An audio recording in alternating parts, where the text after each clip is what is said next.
Olá, meus amigos, tudo bem? Bem, espero que sim. Estamos então aqui de volta para fazer mais uma leitura e estudo do Evangelho segundo o Espiritismo, ok? Aqueles que estão chegando aqui pela primeira vez, sejam muito bem-vindos. Espero que gostem do nosso conteúdo, do nosso trabalho, da forma que é feita, ok?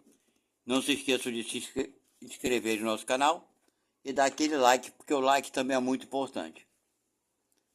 Então nós nos encontramos no capítulo de número 23, que fala sobre uma moral estranha, ok? E quero informar vocês, que estão chegando aqui pela primeira vez, que a nossa leitura e estudo se faz por aproximadamente entre 30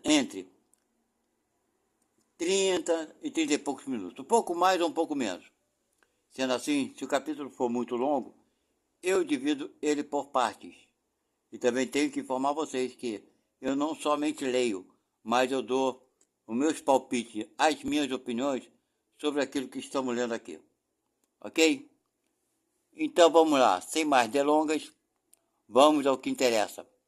Capítulo de número 23, Moral Estranha. Nesse capítulo vai ser falado sobre quem não odeia seu pai e sua mãe, abandonar pai, mãe e filhos, deixai aos mortos o cuidado de enterrar seus mortos, não vim trazer a paz, mas a divisão. Quem não odeia seu pai e sua mãe? Número 1. Uma grande multidão de povo caminhando com Jesus. Ele se volta para eles e lhes diz: se alguém vem a mim e não odeia seu pai e sua mãe, sua mulher e seus filhos, seus irmãos e suas irmãs, e mesmo sua própria vida, não pode ser meu discípulo. E todo aquele que não carrega sua cruz e não me segue, não pode ser meu discípulo. Assim, todo aquele que dentre vós não renuncia a tudo o que tem, não pode ser meu discípulo. Quem falou isso foi Lucas. Ok? Vamos ver o número 2 do que fala? Número 2. Aquele que ama seu pai ou sua mãe mais do que a mim, não é digno de mim. Aquele que ama seu filho ou sua filha mais do que a mim, não é digno de mim. Quem falou isso foi Mateus, capítulo de versículo 37. Agora vamos parar para pensar. Eu, pessoalmente, não acredito em tudo que está escrito na Bíblia e no Evangelho, não. Porque sempre eu falo, foi escrito por Jesus? Não, não foi. Foi escrito pelos seus apóstolos? Sim. E quanto tempo depois que Jesus morreu? 30, 40 anos depois, 50 anos, 100 anos e por aí vai. Ok? Então, o que Lucas falou e o que Mateus falou, que está escrito aqui, que nós acabamos de ler, não significa que Jesus tenha falado dessa forma e desse jeito. Vocês estão entendendo? A interpretação é tudo. Vocês podem fazer uma brincadeirazinha, junta 10 pessoas, bota uma do lado da outra, e a primeira conta uma história para a segunda. A segunda repete a história para a terceira e assim vai. No final de 10 pessoas, você vai ver que essa história está completamente modificada. Nem parece a primeira história. Deu para vocês entenderem? Então tem tudo isso aí, tem a interpretação, tem a tradução do significado das palavras daquela época. Eu realmente não acredito nem um pouquinho que Jesus tenha falado isso dessa forma e desse jeito, com essa intenção. Vocês estão entendendo? Como um Jesus, segundo sabemos que ele veio para nos ajudar todo mundo a mostrar um novo sentido da vida, uma nova moral, pode dizer isso, tem que me amar primeiro, tem que me seguir, tem que fazer o que eu quero, ou então vocês estão lascados. E daí não é prepotência? Eu acho que sim. Então, sinceramente, não acredito nisso. Que Jesus tenha falado isso desse jeito, dessa forma, com essa intenção. De abandonar, odiar, chega a palavra aqui, odiar. É uma tradução mal feita, eu duvido que Jesus tenha dito isso. Ele pode ter falado, quem não der mais valor às coisas do espírito e der valor às coisas da terra, né?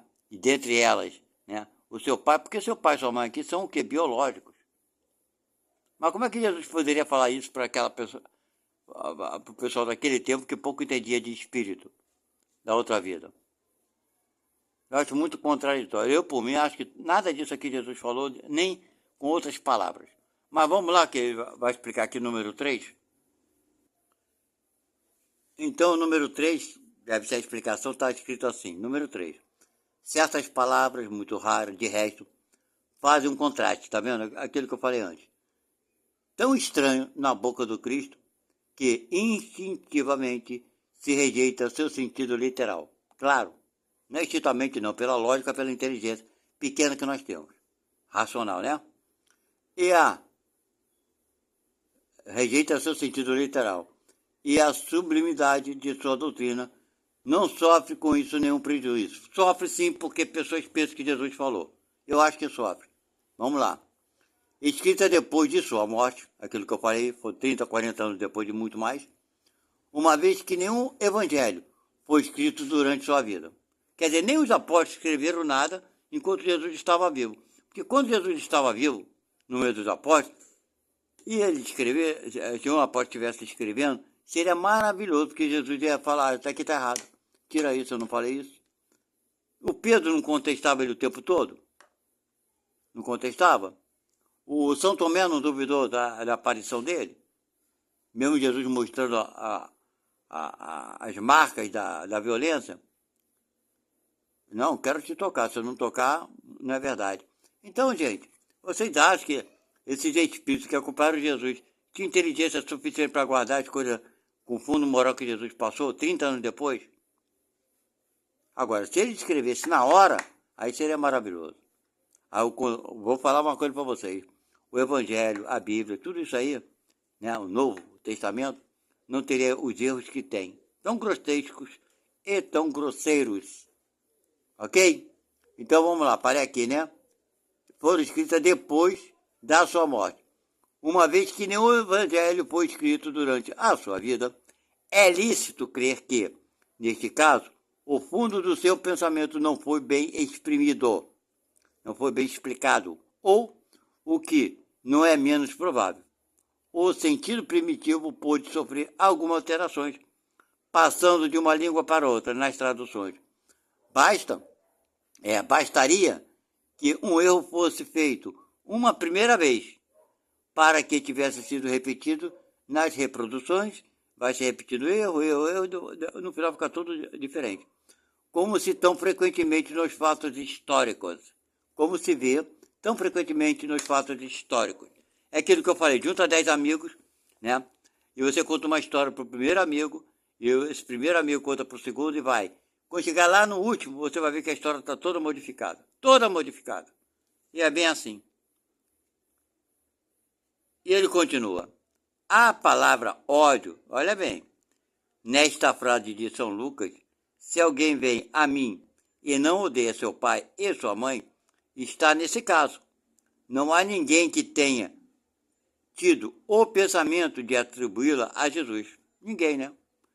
Seria, pois, supérfluo discuti-la. Besteira discutir sobre isso. Também acho. Ainda menos procurar justificá-la.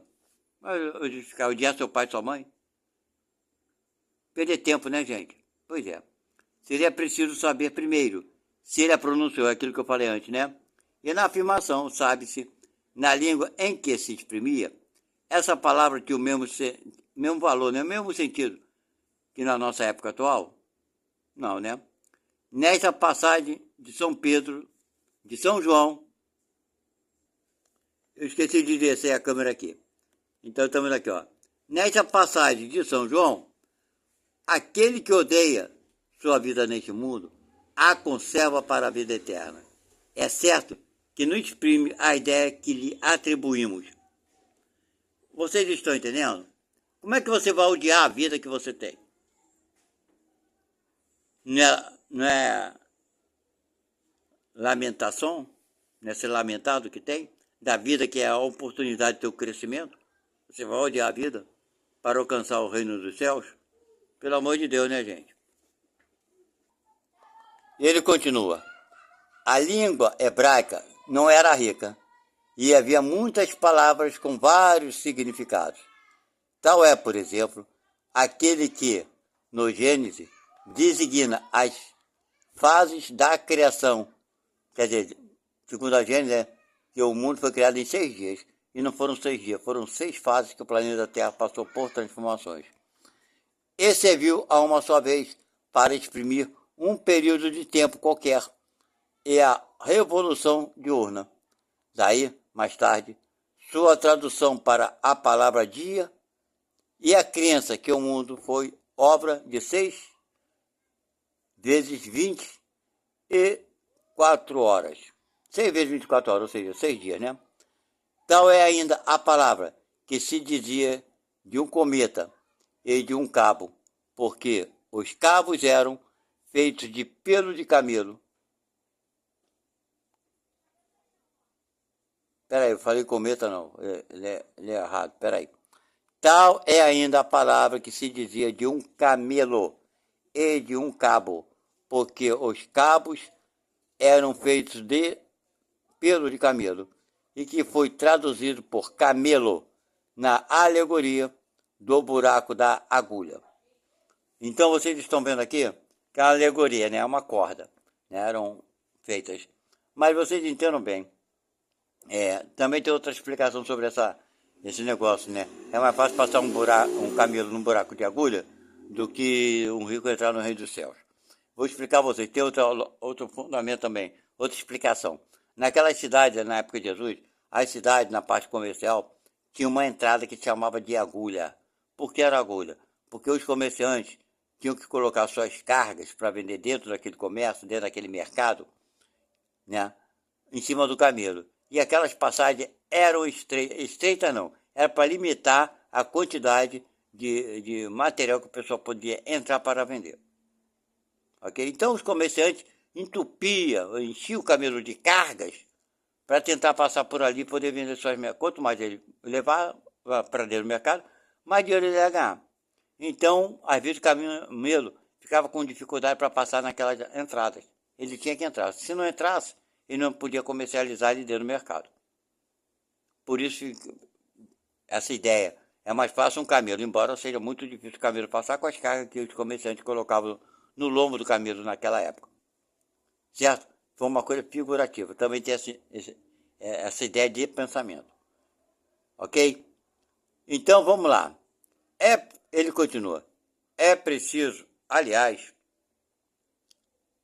ter em conta os costumes, aquilo que eu falei, e o caráter dos povos, que influem sobre o gênio particular de suas línguas. Sem esse conhecimento, o sentido verdadeiro de certas palavras escapa de uma língua a outra. Claro, né? A mesma palavra tem mais ou menos energia, né? Dependendo do sentido que as pessoas estão acostumadas a usar aquela palavra. Pode ser uma injúria ou uma blasfêmia em uma e não significar nada em outra, segundo a ideia que ela se atribui. Na mesma língua, certas palavras perdem seu significado. Alguns séculos depois, imagina, né? Então, alguns séculos depois, por isso, uma tradução rigorosamente literal não exprime sempre perfeitamente o pensamento.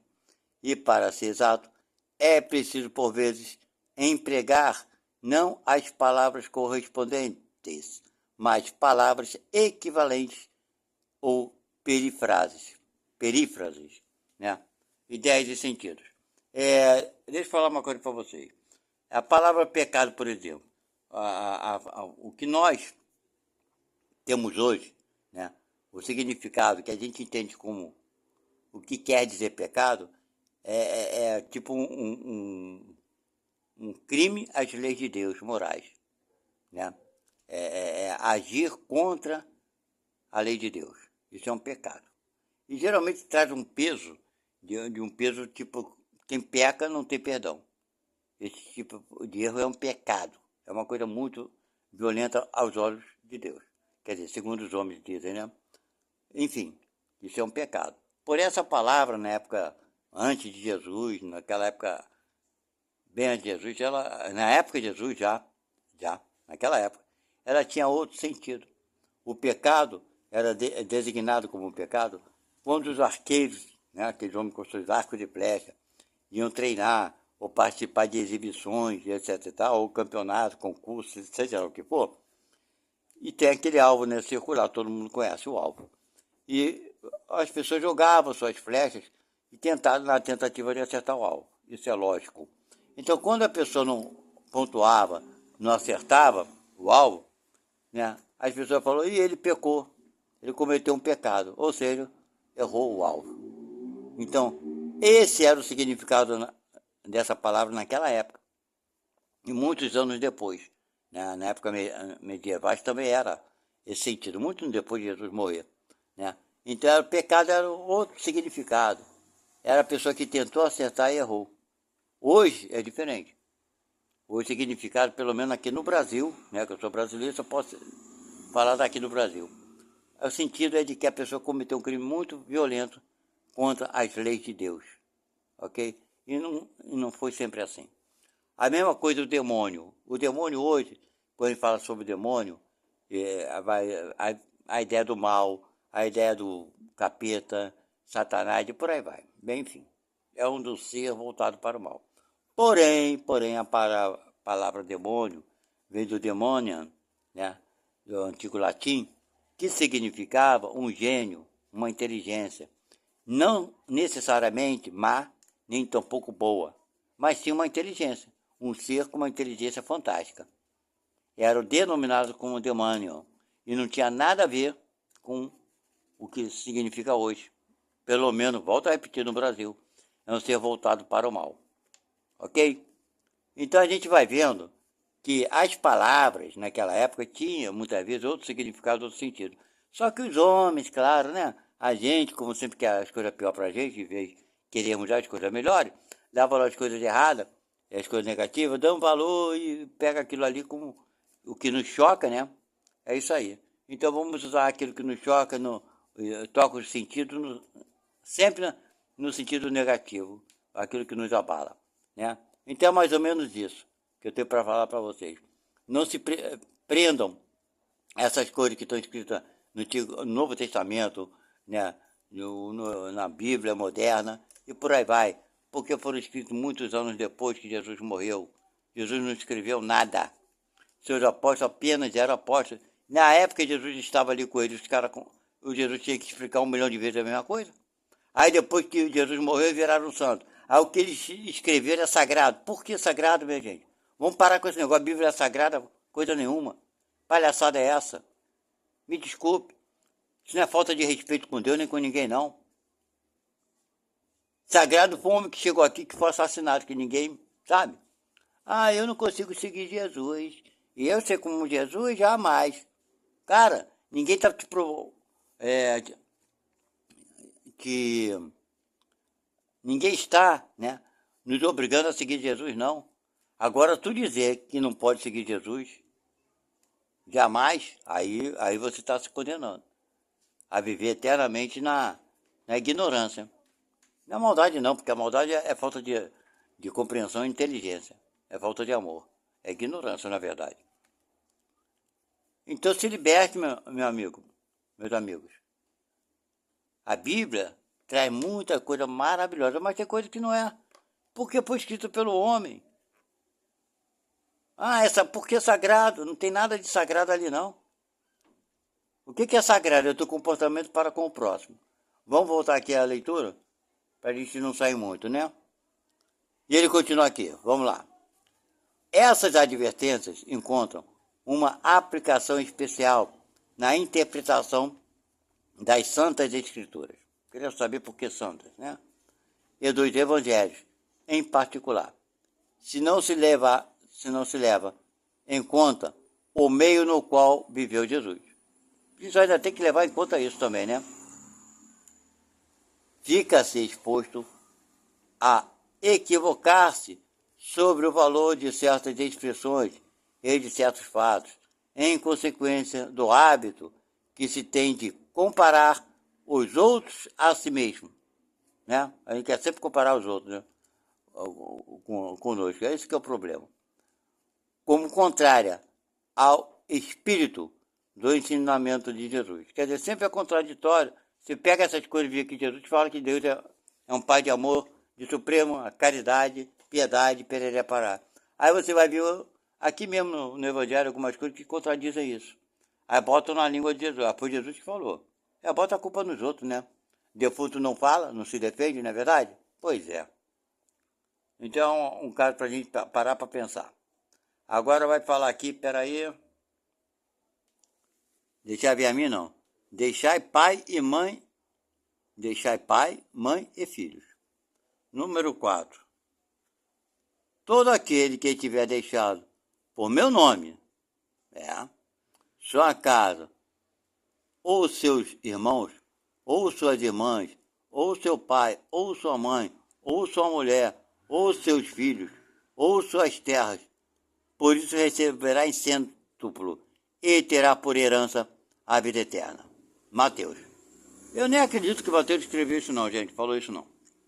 Agora tu vê, quanto absurdo. Aí tu tem um pai, tua mãe, tu ali velho, cheio de doença, caquético, precisando de ajuda e auxílio, tu vai abandonar o cara. Larga o teu pai e tua mãe lá na merda e vai correr atrás de Jesus e salvar os outros. Você não salvou teu pai e tua mãe, quer salvar os outros. Rapaz. E vamos lá, número 5. Então Pedro lhe disse, por nós, vedes que tudo deixamos e que vos seguimos. Jesus lhe disse, digo-vos em verdade, que ninguém deixará pelo reino de Deus, ou sua casa, ou seu pai e sua mãe, ou seus irmãos, ou sua mulher ou seus filhos, que não receba já neste mundo muito mais, e no século futuro a vida eterna. São Lucas também, Jesus Cristo.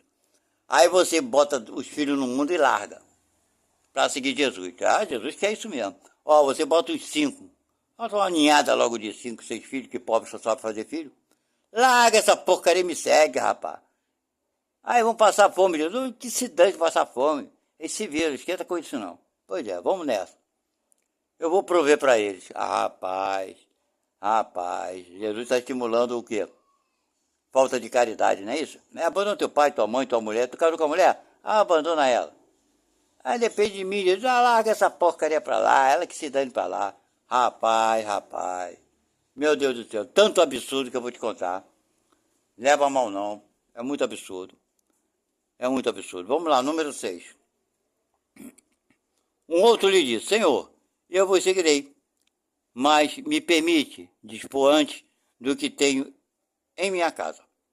Jesus lhe respondeu, todo aquele que, tendo a mão na charrua, olha para trás, não está apto para o reino de Deus.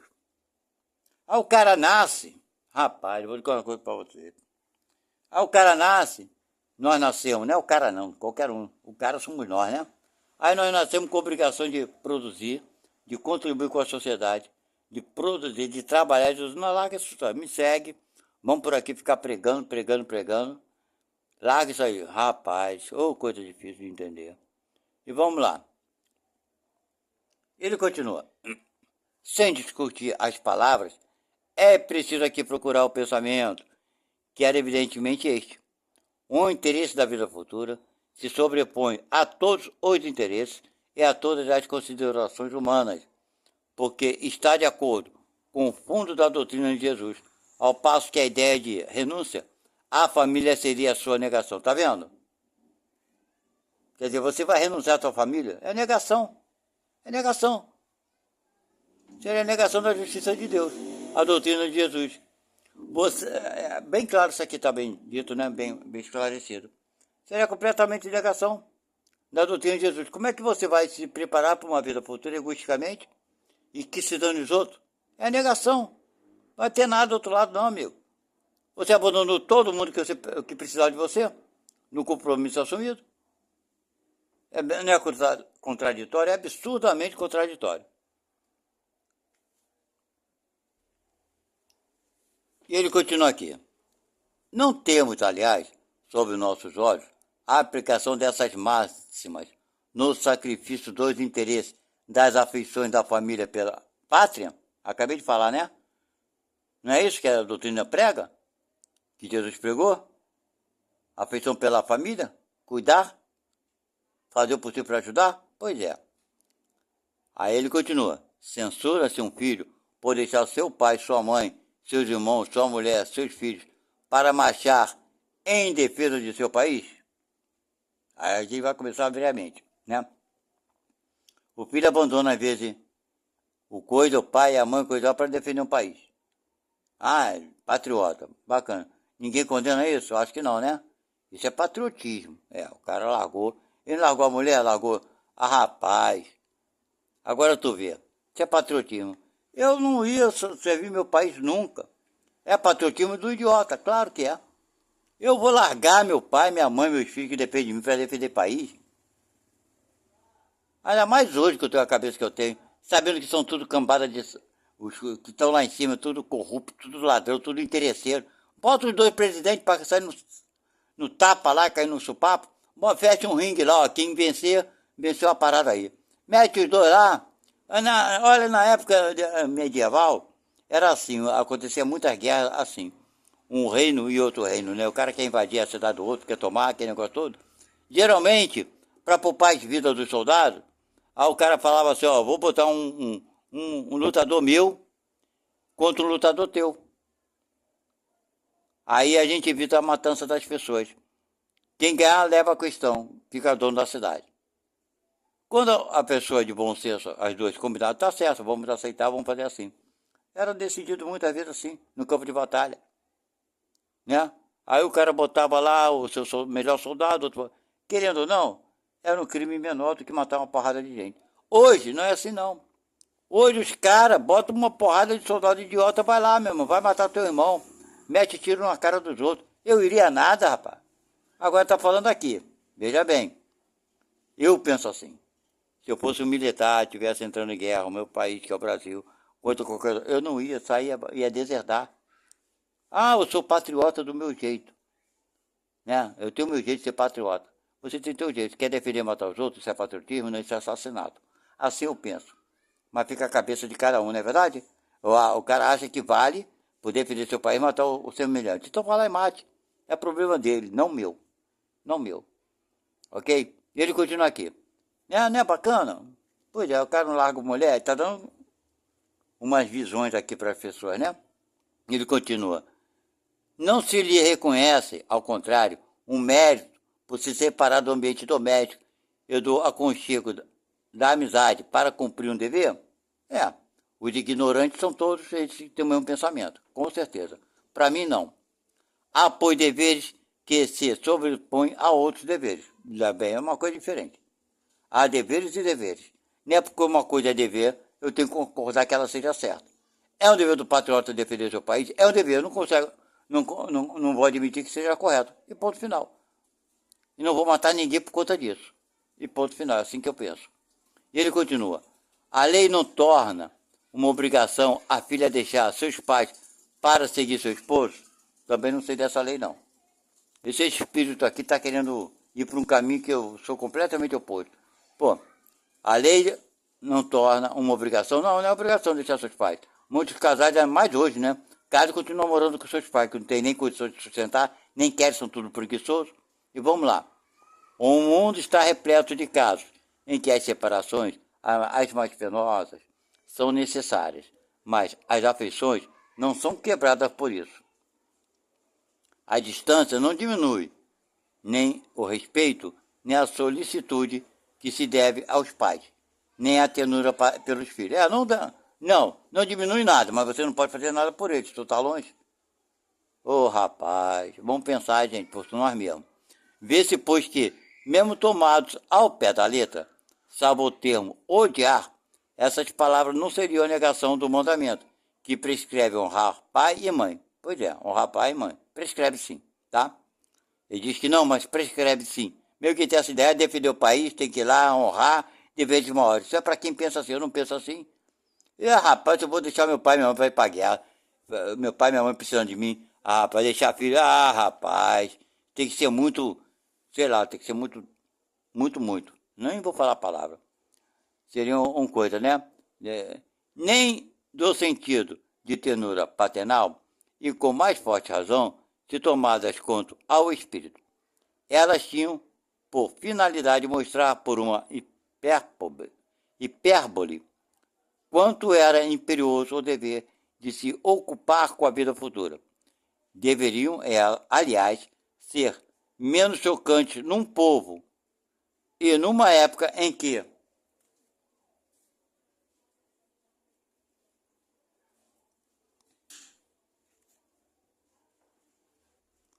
deixa eu retornar esse pedacinho aqui. Deveriam, aliás, ser menos chocantes num povo e numa época em que, em consequência dos costumes, os laços de família tinham menos força do que numa civilização moral mais avançada. Aí até eu concordo. Naquela época os laços familiares deviam ser menores. Esses laços mais fracos nos povos primitivos, tá? Claro, esse laço moral era menor, né? Nos povos primitivos. Fortificam-se com o desenvolvimento da sensibilidade e do senso moral. A própria separação é necessária ao progresso. Ocorre nas famílias como nas raças. Elas se abastardam se não há cruzamento, se não se enxertam uma nas outras. É uma lei natural, tanto no interesse do progresso moral, quanto do progresso físico. Esse é o do tema aqui, no final.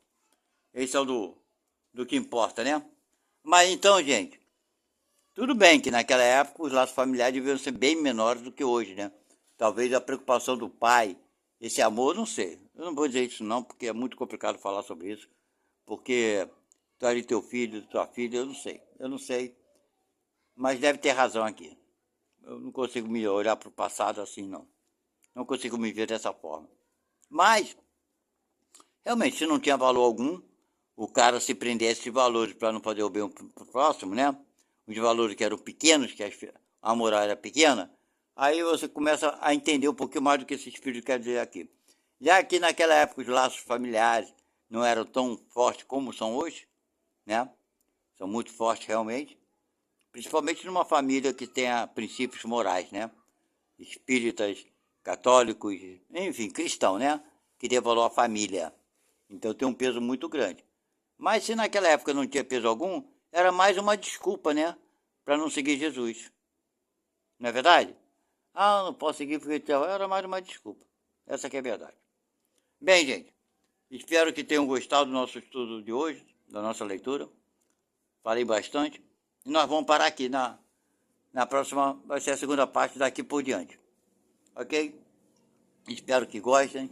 Não esqueçam de se inscreverem e dar o like aqui para cooperar com outras pessoas. Mas seja feito à vontade sempre de vocês, claro. Obrigado, um abraço, tchau.